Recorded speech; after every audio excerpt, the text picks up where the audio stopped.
Hello and welcome to One Man's Collection. Today I'm looking at the 58th edition of the Ferrari Collection Magazine. This is the, I better get this right, 312PB. I think that's for B for Bravo, yeah.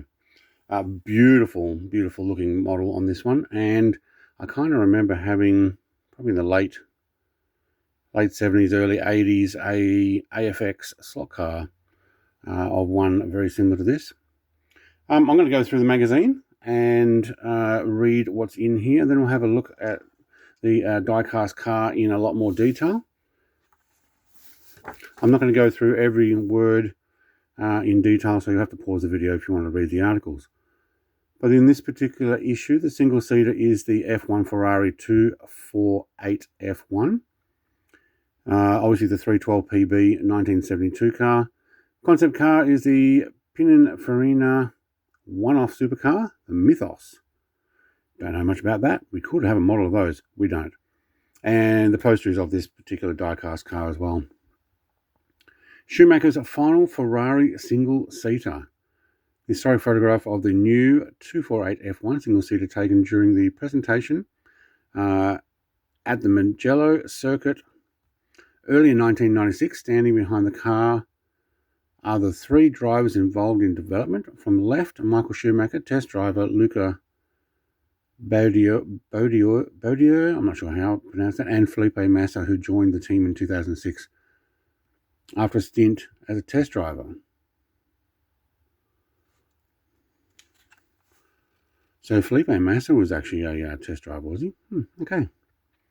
At the beginning of what would be his 15th season in Formula One, Michael Schumacher was more motivated than ever to win the 2006 championship, his last year with Ferrari at the wheel of the new 248F1. I'm not going to read the whole thing there, but we will have a look at the car. I do believe we do have a model of this car as well.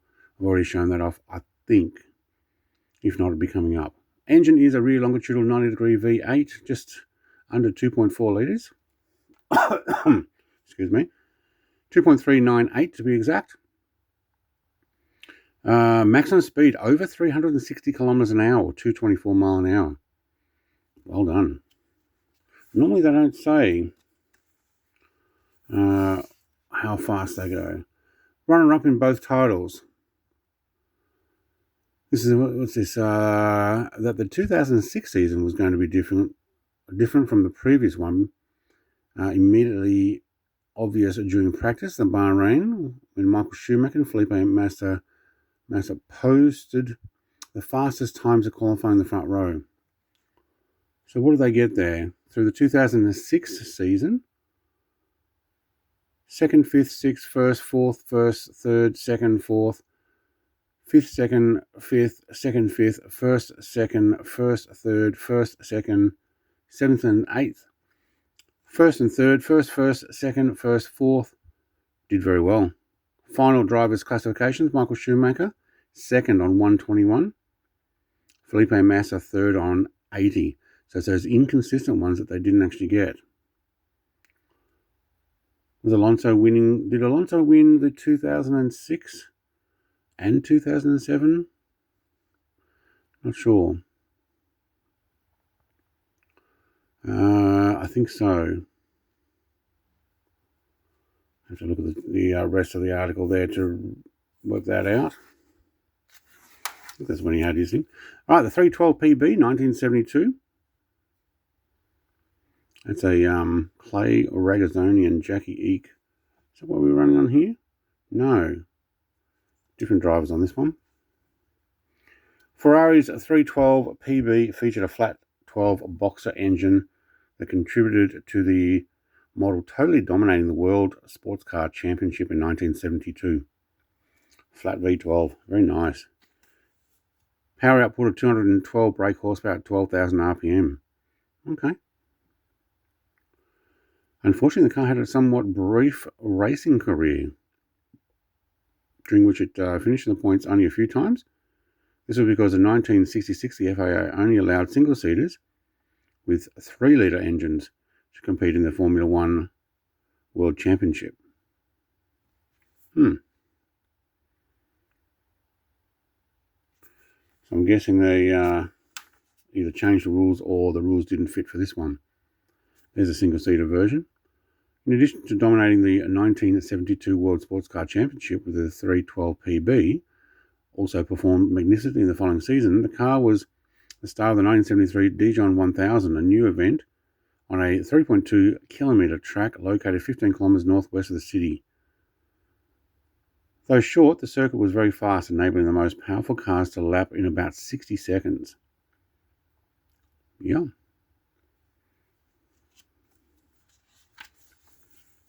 And we've got the poster. That's the same one we're running here, only with number 2 on it. Same drivers. Is that Mazzero and Pace? Yeah, Mazzero and Carlos Pace. Okay. And then number 4 on that side.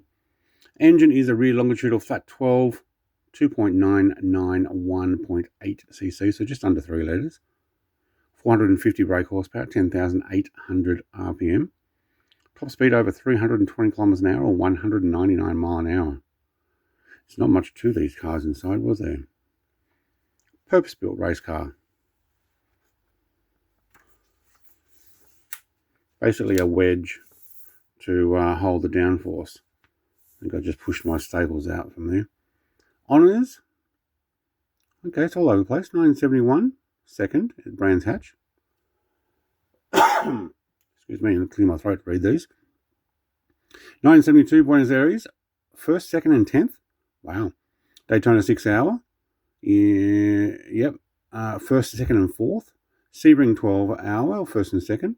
Brands Hatch 1000, first, second, and 5th. Monza 1000, first and third. Spa 1000, first and second. Targa Florio, first. Nürburgring 1000, first and second. Zeltweg 1000, first, second, third, and 4th. Holy schmoly, dominating there. Watkins Glen's 6 Hour, first and second. Yeah.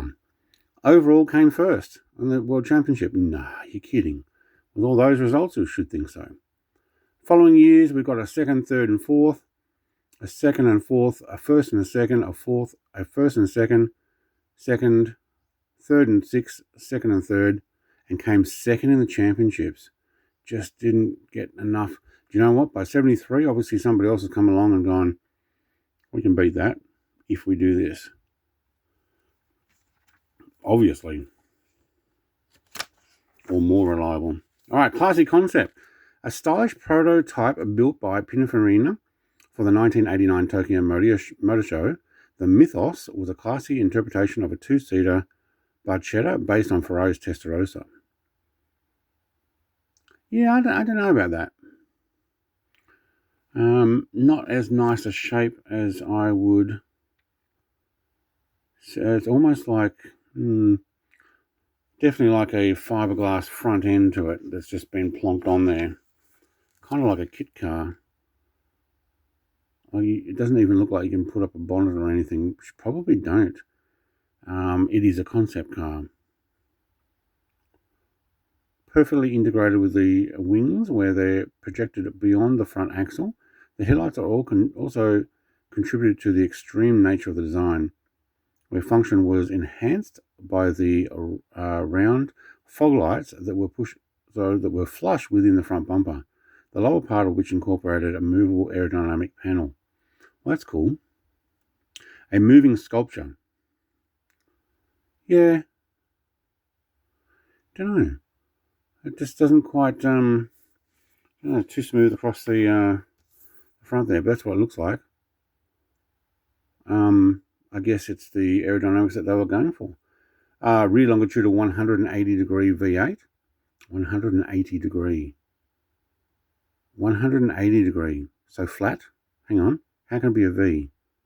Or is it turned 180 degrees? It is. Okay. Twin overhead, just under 5 litre. Running a 5-speed. Over 290 kilometers an hour, 180 mile an hour. Well, okay. Honestly, and then you look at the FSX model that comes in the next one, And other than the extra air vents and stuff, it's not too dissimilar straight up to the window. But then they fixed the rest of it. I don't know. Doesn't do it for me. But in episode or magazine number 59, the FXX model, I'll show that one off in next week. Have a look at this model in more detail, bring it in closer to here. I've got some decent details along the side. Whoop, almost dropped it. With the name and the sponsorships. Very nice. I don't have any disc brakes, but a nice deep dished wheel there. Underneath the back, get your, here's the gearbox, isn't it? Poking out the back of the engine, I think. Goodyear sponsorship there, and some more Goodyear on the tail. Having a look inside, you've got the two-seater on this particular one.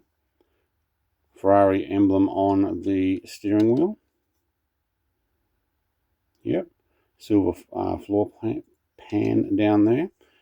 Actually really well modelled. Across the front, the green that goes up, and number 16, running other sponsorship.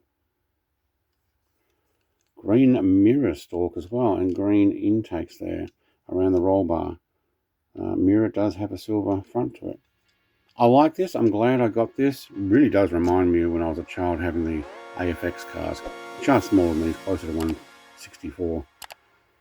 I'm going to put this on the turntable. Thank you very much for watching. Like, comment, subscribe. I'll be back with episode 59, also magazine number 59, next week.